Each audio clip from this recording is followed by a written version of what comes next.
meet you, Steve Rogers. Oh, I'm Sam. You know, he's not like, oh, you Negro, come be my friend so I don't look racist. Like, they let y'all in this part? Something else, Scottish, Irish, or some shit. I don't know, Russian, but they're very pale. No, they're just white. I say this all the time to Kevin. You're just white. You don't get diversity. Even though I don't care, at the same time, I always feel like no matter what comes out my mouth when it involves black people, I'm somehow going to sound racist. Let me have it. I hate niggas too. I feel you, but Mowgli is brown skin. I guess he's clearly Indian though, but... Yeah, the Indians, we don't even watch their movies half the time. You think we care if they look like monkeys? No, I said this before, I fear for the future because although a lot of people are not as racist as these people claim, you're going to continue pissing off a lot of white people who are seeing themselves, their culture, their entertainment be blackwashed. And that's going to create issues amongst the people. And I think people in charge, I think they do know that. Now, I'm not going to go so far into conspiracy and whatnot, but... Are you sure? Because I love going there. I was gonna say social engineering. You tell white folks they bad, they don't get culture, and then you tell black people, oh, y'all don't have y'all own shit. Just take ours. Not take ours. We will allow you to come be in ours, and we'll put your face in our stuff. And then you don't have black people who believe in themselves enough to create their own or value themselves or invest in their own communities. So you're gonna have white people hating black people because they feel like we're purposefully taking their shit, which a lot of them are, again, white tears. But then you have black people that don't believe in themselves, who can't create for themselves. So, you know, just that future of this whole race chaos that they're saying is here now, I don't think it is, but I think we're moving in that direction if things keep going the way that they are. Yeah, the thing about this whole situation of the pandering and everything, this really is more the fallout of what began decades earlier, and maybe even earlier. But I saw a speech, I still have to watch the full speech, but there was a speech by Malcolm X, though I don't agree with everything he said or his tactics, about white liberals and how they're like foxes, and you think that they're friendly because they smile and they don't look like wolves, but you let them in and they screw up your house. And he basically believed like black people should not take handouts from white people because it'll end up destroying the communities. Black people should build up their own communities, yada yada. And I kind of agree. Really, I think anybody, black, white, doesn't matter. You really should not try to take handouts because there's usually something behind the hand that feeds you. The racism that happens nowadays, it's not as violent as back in the day, but it's still as vindictive, vicious, and kind of clever. It's even more clever now because it comes disguised as supposedly not racist. Yeah. The second that a person tries to convince you that no matter how diverse your friends are, your spouse is, whatever, somehow you're still racist, you know, that type of warped mentality, it leads nothing but divisiveness, paranoia, and just not great things, chaos. Yeah. I think, because I am a bit of a conspiracy theorist, I do think that it's on purpose, especially white and black people, out of all other races, which there are other races, contrary to what people talk about online. There are other races besides black and white people, but I do think specifically black and white people are being pushed to a breaking point of divisiveness because of what has happened in the past, that the trauma kept continuing to be remembered and remolded on and on and on, generation to generation. And I think I talked about this in one of my videos that, like, in many ways, the black community, you're kind of brainwashed since you're a child to be paranoid of white people without even talking to one. And so by the time you're an adult, you have these preconceived notions of people you haven't even met, and you immediately generalize them while at the same time not wanting them to generalize you, as if that doesn't contradict itself at all. You're seeing the exact same thing with Disney, Marvel, all of it. I was offended. I didn't even watch the show. I just found out. I was so offended finding out about Falcon and the Winter Soldier for two reasons. One, there's only one Captain America, and that's Steve Rogers. Number two, the way they treat Bucky Barnes, aka the Winter Soldier, was absolutely disgusting to me. As you know, I'm an advocate of mental health, and that includes PTSD and I guess brainwashing, which Bucky has both. And to make it seem like even after everything Bucky had been through, basically an actual slave himself, somehow the Falcon had it worse because he's black. Despite, up until that TV show, everything else proving the exact opposite. Like, he had a good life. I say this all the time. He befriended a white guy who grew up where it was legal to be racist still, and immediately befriends him when he gets out the ice because they're both in the military. He doesn't even see the skin color. He's just like, oh, you were in the military? Oh, yeah, I was in the military. Nice to meet you, Steve Rogers. Oh, I'm Sam. You know, he's not like, oh, you Negro, come be my friend so I don't look racist. Like, they let y'all in this part?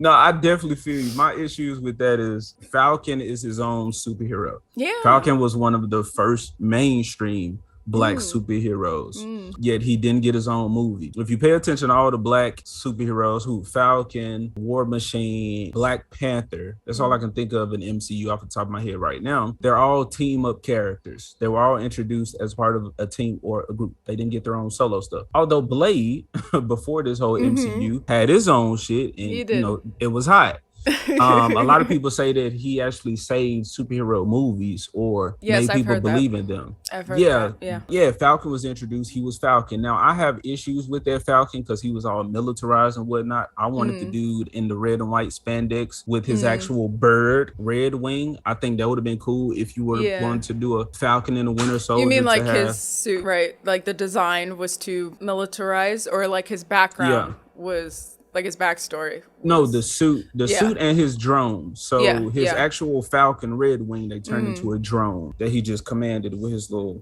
watch or whatever technology. Apple Watch. No, kidding. Yeah, but so he wasn't his own character, and because I like animals, that would have been a better depiction of the actual depiction of that character for me, to see this dude who can talk to birds, and his best friend that's with him on missions. But also, War Machine, which he was a tokenized Iron Man, but again, he was a team up character. Falcon was introduced as a team up character, and then Black Panther. Right. He was introduced in Civil War. And a lot of people want to say, well, it was because of Zemo killing his father that he was an intricate part. And I'm like, you know what? If you would have took that whole story out, it still would have been focused on Iron Man versus Captain America. Yes. Because Iron Man's issue was the black lady came to him and was like, oh, y'all superheroes think you're so good. You just do so much good to the world. Well, what about my son? You ain't do no good for him. Your bickering got him killed. I forgot that actress's name, but I would have been like, look, you need to go back to Luke Cage over here. Okay. You go back to Harlem. Boy, that would have been very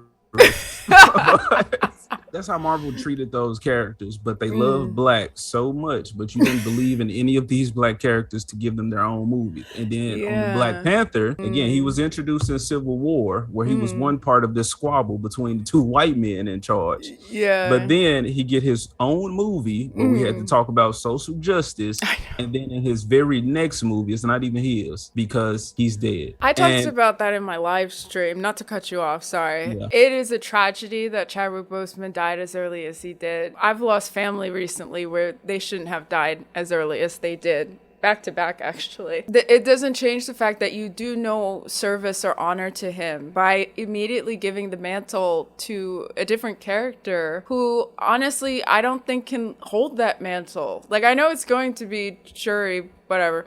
His sister. They plan to do that from the beginning. And it's sad and it's sinister. Again, I hate to see Disney where it is now, but they had already planned on giving Shuri that mantle.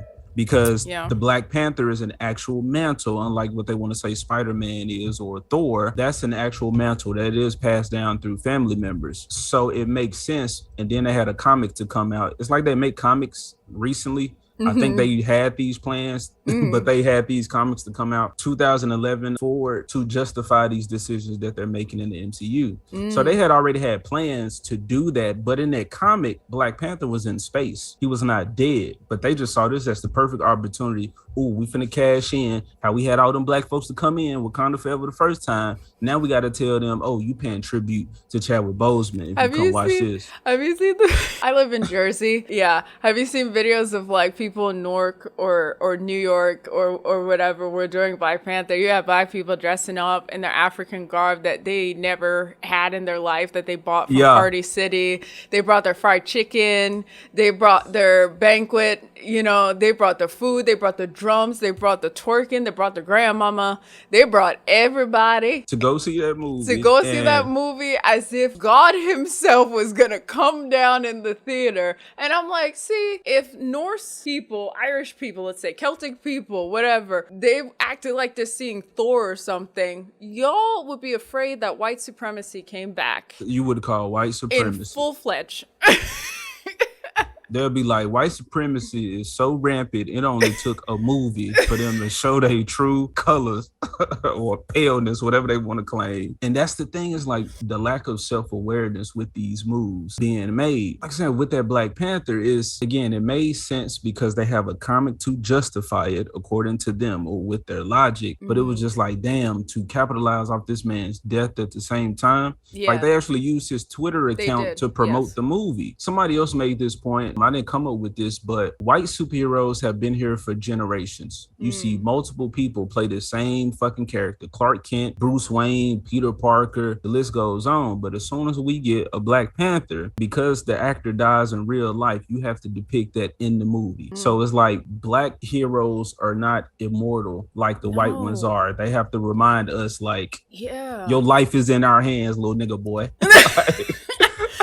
You're right. Literally, I think I said this in the live stream. I was like, if Tom Holland dropped dead tomorrow, y'all would get another white boy from Britain to do an American accent, New York accent, whatever, and be like, play Spider-Man. And he would do it. But the second Chadwick Boseman dies, instead of giving another black actor an opportunity to grow his career, you're just like, now we gonna give it to his toothpick sister over here, who I got more muscle than her, and we both got toothpick arms, but like, we just gonna give it to her, and then after her, we gonna give it to the gay cousin, and then we're just gonna keep passing it down until it's an actual panther, and then we're just gonna make you laugh.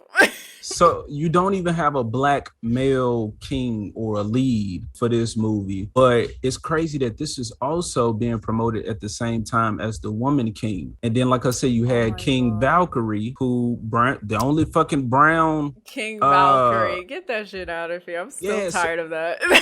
And that's why I say, like, it's on purpose. It's like social engineering to just tell black women, like, y'all strong, independent, don't need no man. Like, they say this for women in general, but it's especially with black women. It's funny, I saw a post on Pinterest once where a person was saying like the same things that are inspiring for a white female character is actually not as inspiring for a black female character. And at first I thought they were going to go into some weird divisiveness, but they actually had a point, and it stuck with me ever since. Being a strong, independent woman when you have a black female character is not as empowering as you think. And it's not as inspirational. It's more inspirational to show a female character who is vulnerable, who is regal, who is dainty, elegant, whatever you want to call it. You know, not every black woman came from Wakanda. Not all of us are warriors. Some of us are as feminine as they get. And I wish we would see that. That's why I get irked hearing King Valkyrie. Because first of all, being a queen is amazing. And I'm not just saying this because my first name and my middle name are queen names. Being a queen is badass. Sometimes being a queen is better than being a king. And I'm not trying to sound feminist, but there are some perks to it. Also, the Woman King trailer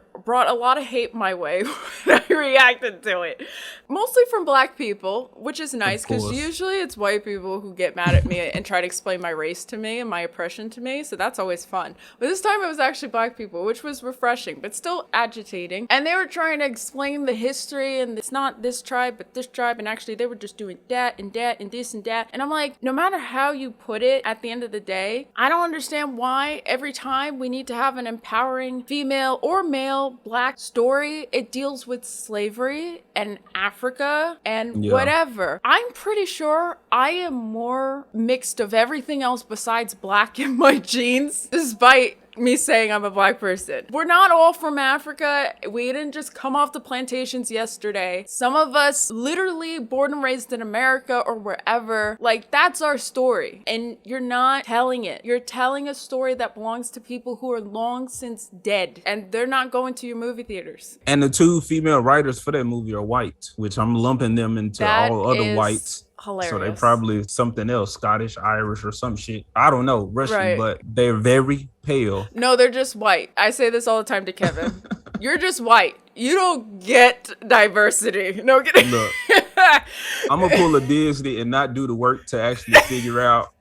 But I see their skin compared to ours. Well, definitely mine, not so much yours. But I know I could blend it with various races at this point. Yeah. I could blend it whatever at this point. I don't really care. So yeah, that story. But since we're talking about Black Panther, and also because I didn't want to interrupt you, but I got some food that's over here getting cold. I want to eat.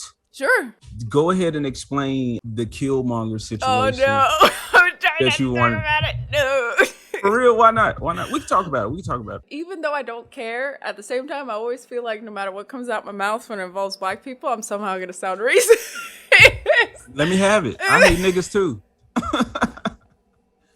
I'm listening. All right, so I was gonna make a video essay about it, but I ended up not doing that. Basically, my thoughts on Killmonger is that out of all the Marvel villains, I think that he is near like the bottom, if not even on the scale to begin with. I think my main issue with Killmonger, my issue with Black characters and Black stories to begin with, is that it's focused on racism and slavery, and also something a video essayist pointed out that I didn't even notice myself is that he's actually not in the movie enough for you to care about him when you're supposed to, supposedly. He is like sporadic in the beginning of the movie and then doesn't come in until like halfway through the movie. And I didn't even realize that at first because I was too busy finding Andy Serkis so funny that I forgot Killmonger's not even in this movie as much as he should be. Yeah, Andy Serkis was entertaining. Oh my gosh, I he liked was him. having the time of his life. I love him. He deserves so many more awards for all of the motion capture and CGI characters he's played. It's ridiculous, but I'll go back to the beginning. My issue with Killmonger is that he's not a sympathetic villain. One of my favorite Marvel villains is Loki, and it's because you understand why he is the way he is, why he does what he does, even though you very much don't agree with it. Mind you, Loki basically wants to genocide a race, at least in the first Thor. He wants to get rid of the ice giants. But you understand why when you find out that he's an ice giant, but he thought that he was Odin's son, birth son, and finds out he's actually adopted, that he's kind of a monster, and more importantly, that he grew up always feeling like he was in the shadow of Thor, that he wasn't good enough. And anybody who has siblings understands that, you know? They understand that internal, like, I feel like my parents like Timmy more than me, what the freak, you know? So I'm gonna be an overachiever. It's just that Loki's overachieving was villainy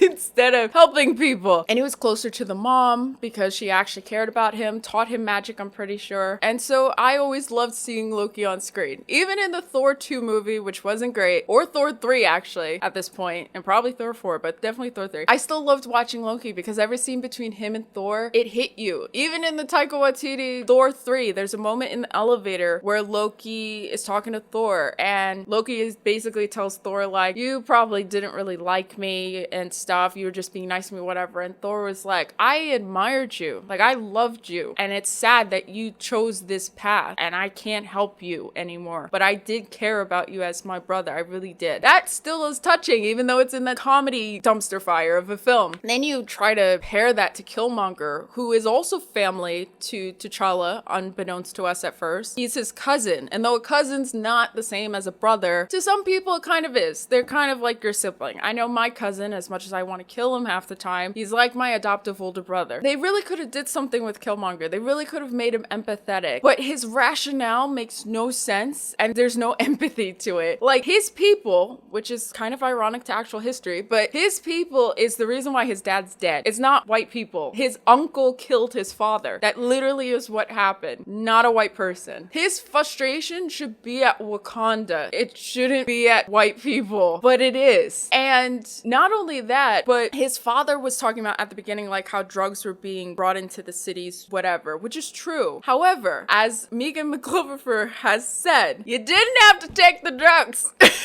They might have put the drugs out there. You didn't have to take them. That's on you. And I agree. Self-accountability is kind of important in drug situations. But anyway, either way, his his frustration should be more at his own people, not necessarily white people. Now, maybe he still doesn't like white people just because, like, naturally, like I said, black people are brainwashed to not really like white people, sure. But I think his main focus should have actually been, like, I want to become in charge of Wakanda because I could do it better, because my uncle is a murderer and his son is the son of a murderer. I could do it better. Like, that's fine. Now I kind of get it. Because you know what? You have a point. See, this is the thing about villains. They have to have a point. And Killmonger did it.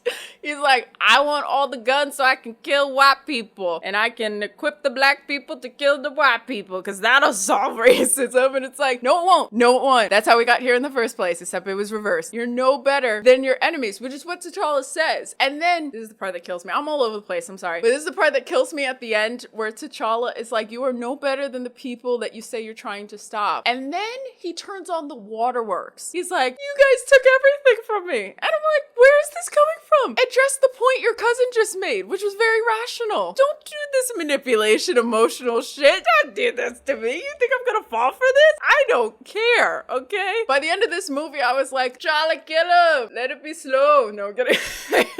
I was like, I don't care if he dies. You know, Michael B. Jordan could not save that character. He could not. My guilty pleasure is Creed. I thought he did a good job in that movie, but he couldn't save this character. I just really don't think. It doesn't matter his acting credibility. Killmonger, his rationale didn't make sense, and he wasn't empathetic, because by the time we learn more about his relationship with his dad and why it hurt so much when he died and all of that, it's near the end of the film when, like, he goes into the magical Panther afterlife to talk to his dad, and his dad is clearly disappointed in who his son became, and it's like, that's powerful, but I don't care because it's too late. You should have showed this, like, at most the halfway point, you know, but you didn't do that. My favorite line from Killmonger, to be nice, because I don't want to be too mean, is when he's talking about, like, how he was a kid in California, wherever he was born and raised, who believed in, like, this fantasy world that he would go to someday called, you know, Wakanda. And that was very sweet. And I think if he had mentioned that literally like 45 minutes earlier, I might have actually felt bad that he's dying. But I don't, so he can die. It's fine. That's basically, like, my thoughts on Killmonger. He could have been an interesting character if they made him more rational and more sympathetic, and they gave him more screen time in the film, but they didn't do that. And because of that, it was very aggravating. And it was more aggravating that people did the pandering, you know, treating us like children again, where they're just like, Killmonger is like the best Marvel villain ever. He's so well written and well blah blah blah. And I'm like, no, he's not. Like, he sounds a bit worse than Thanos, where it's like, I know what's best. Kill everyone. It's like, how do you know? You're trying to bring race into it, but white people had nothing to do with your dad being dead. Your uncle literally killed your dad. It was your own people who killed your dad. You should be mad at them. That doesn't even make sense anymore. Like, even Loki, I guess, was rational enough to be like, my species of ice giants kind of suck, so I'm gonna kill him. Not saying I agree with it, but at least somehow he understood that, but Killmonger doesn't. He's like, no, it's not. I don't have to hold my family accountable. I'll just genocide white people. Well, I'm going to point out the white savior in the movie. Okay. Because while the little black tribal people fought amongst themselves with their spears and and daggers and whatnot. Yes, but they were technological spears. Yeah, and they still managed to make the same old primitive weaponry just with electricity. No, the primitive are the guns, according to Okoye or whatever the frick she said. My ass would have made a Gatling gun to where if I'm gonna be a spear chucker, I'm gonna load that mud up with a whole bunch of spears, and I'm a whole bunch of them. So like, you got these big ass. I'm impaling the enemy a whole bunch, but I would have fun with it. I'm the savage that you know, the stereotypical whatever they want to make black people. I like that. I embrace that shit. I'm a wild man. I might race swap Tarzan. I'll probably come up with my own little wild boy story raised by animals, but fuck it, Tarzan is my dude. Well, so. As someone said on Twitter, which was genius, it absolutely made my day, is they never have the guts to make a black Tarzan because they don't need the Negroes looking like monkeys again. So I feel you, but Mowgli is brown skin. I guess he's clearly Indian though, but yeah, the Indians, we don't even watch their movies half the time. You think we care if they look like monkeys? No, I feel you. But once you do stuff like that, it cuts you off from a whole bunch of good storytelling because the Disney remake of Jungle Book sucked. But if you watch Mowgli, it came out on Netflix. That was their version of the Jungle Book, and that was fucking amazing. I think that was the one with the giant King Louie, the giant orangutan. That boy looked sinister. He was like Gigantopithecus, the primitive ape that was possibly Bigfoot, fucking huge, about as tall as an elephant and whatnot. But anyway, with the Black Panther stuff, so yeah, it had the white savior in there while the blacks fought amongst themselves because he was the ultimate savior. He stopped the black peoples on the outside from getting weaponry that could stand up to the white man. Yeah, that's true. Although at the same time, they like smack him with like calling him colonizer, which then became such a meme by like black people where it's suddenly like they're calling the white friends colonizers. And I'm like, see, if white folks called you a certain word, I don't think you would be okay with that. They'll be trying to fight and you'll see more videos of black folks jumping somebody. It's crazy that, you see the worst parts of our people, but it's real. But the Black Panther thing. So again, Black Panther was not my favorite hero, but from the things that I did see or read, Killmonger was actually the one who was in Wakanda. And T'Challa was the one who went abroad. And that was Killmonger's issue because he was like, "These my people. I've been over here." And then you let him, who I guess you would, in current day, he would be the internalized racist T'Challa because he out hanging out with white folks and learning their science and, you know what I'm saying, they're learning their stuff. So that was the issue that he had with T'Challa. So like Aquaman. And Ocean Master, Orm. Yeah, how he hates his brother because the brother was chosen, but the brother was the one that left while I was here with the kingdom this entire time. So that was part of my issue with it, as well as M'Baku. They made him a great character when he was supposed to be a fucking villain, but they didn't want to put him in a white gorilla suit. But again, I like animals. I would have loved to have seen M'Baku turn into a white ape and T'Challa turn into a panther man and they have a beast fight. I would have been eating that shit up. But as far as Killmonger, he was fine, but it was like true Africans versus African Americans. And that's what I'm seeing with minorities as well as this Wakanda Forever. You're going to put Africans versus Mexicans because they made Namor, his people, Mexican. So it's just minority squabbles. So that's really my issue with it. Yeah, Black Panther himself, I didn't care for him. I wanted to see more animalistic behavior, and he was just a man standing up that has some claws. And his power in this fucking movie was the more damage he take, the more damage he can output. So it's like the black man got to get beat up for him to actually be worth something in the fight. And it's not like it makes me stronger, like more panther juice flow through my body. It was like big blast that push shit away. I'm like, all right, well, the shit's still there. You still got to fight him. But that was my issue. I wanted to see more, running like a panther, the badass that Black Panther is. So he was introduced in Fantastic Four. He like split them up and took them all out, incapacitated the whole team. If you would have gave me that power level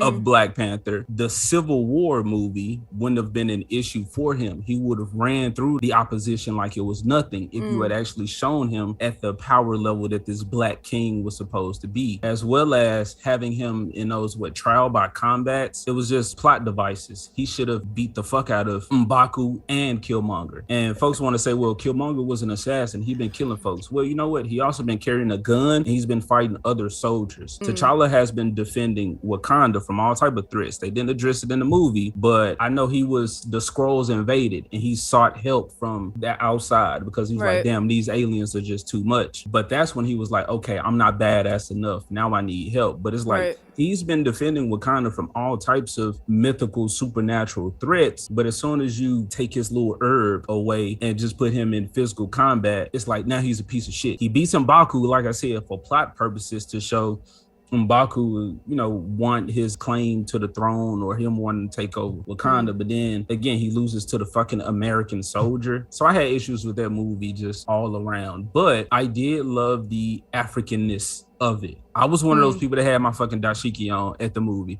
But I bought my dashiki way before that. Okay. I did love the film score a lot. I thought Ludwig Göransson did a phenomenal job with the African music, the African beats, and for Killmonger's motif to be African mixed with more hip hop, I thought was great. And Killmonger has a very distinct motif. Every time he's on screen, you start to hear, you know, the boom, boom. But all of that can't save a bad written movie. And it's the frustrating part about it. I love the African culture. I love the detail they put in the fashion design. Like, I did watch behind the scenes of them putting the movie together because I always find it fascinating how movies are made. I don't know if I put this on Ryan Coogler necessarily, but I always am the judger the most of like writers. As a writer myself, I'm just like, you had this story and you let it go through all these drafts and nobody stopped to think, wait a minute, you know? And it's like, I'm not mad at the actors. I'm not necessarily mad at the director. I'm definitely not mad at the composer, but I am mad at the screenwriters because you guys started this.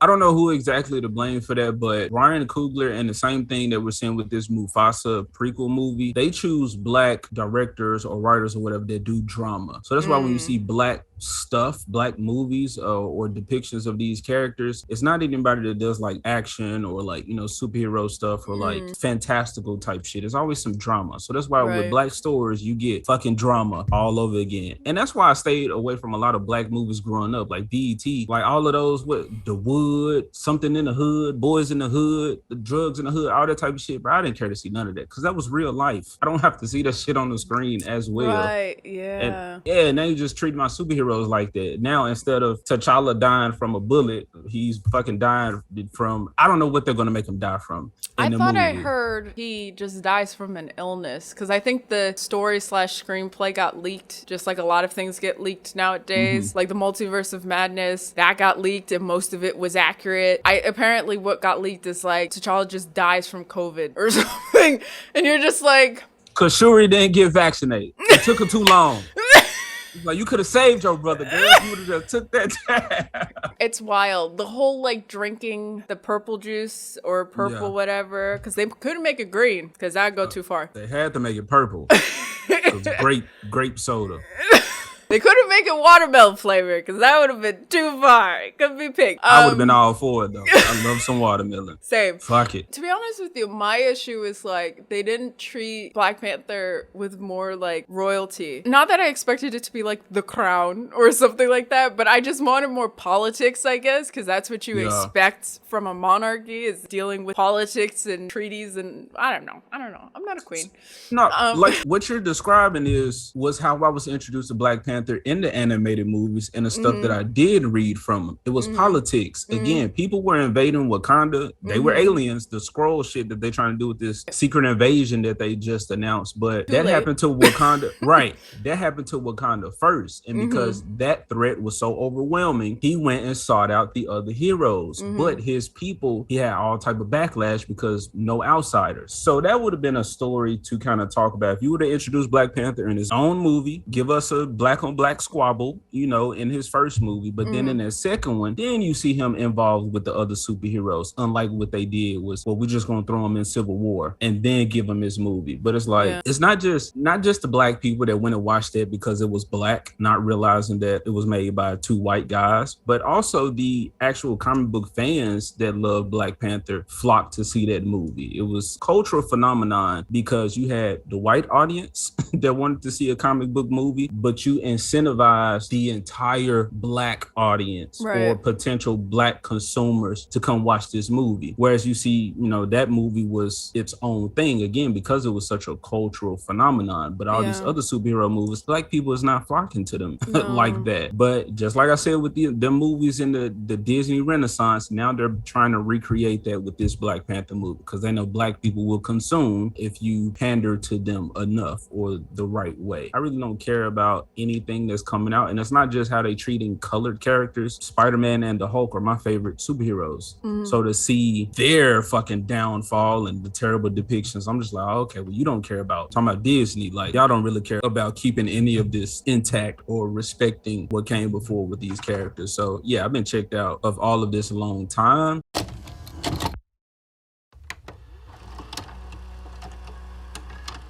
I guess we could talk about Princess and the Frog now because I was about to say, like, then why? What are your issues with Princess and the Frog then?